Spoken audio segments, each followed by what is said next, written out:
So my name is Daniel Rowan. I'm co-founder and program director of Best Chance. So Best Chance is a nonprofit organization that serves men recently released from prison. I co-founded this after my own release from prison and came to an understanding of how traumatic that release can be. And I wanted to develop an opportunity for people who have been through the system and experienced those problems to be a part of the solution. I found that those closest to the problem often are farthest from the resources, and I want to give people a place at the table to create and inspire change. So we serve men who have recently been released from prison, and we do that with an intake that's built around the concept of welcoming people home and letting them know that they are supported. We provide material support, hygiene, backpacks, and undergarments, t-shirts, socks, boxers, because we believe that affirms a human being's dignity.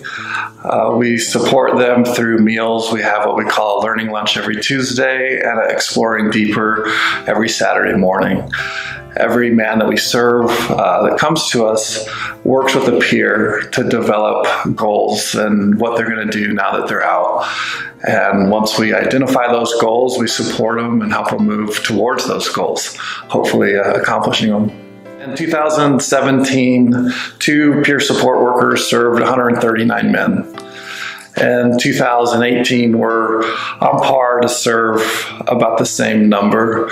We found kind of a niche with men who are in halfway homes and don't have the typical supports. They're not connected with their family. They've been disconnected from friends for a long time. And so they have a void, and Best Chance is able to fill that void and support them while they develop a life and the necessary supports for success. We have been privately funded through generous donors. The other co-founder has contributed. We have generous board members. And now that it was important for us to make sure that we had a solid program before we started venturing out and asking other organizations and people for money. And now that we see the value of what we have, we're comfortable going out and asking for money for grants.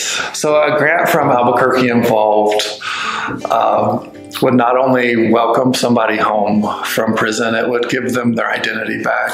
Men coming out of prison have lost their identity and have trouble getting their identification documents, birth certificate, social security card, and ID. And so a grant from Albuquerque Involved would help us establish a person's identity again and their place in the community. One thing I would like people to know about is that the majority of the men that we work with coming out of prison, they want to live a better life. They're just unsure of how, and they're unsure of themselves. And so we help fill that gap to help them build the confidence and the necessary tools that they need.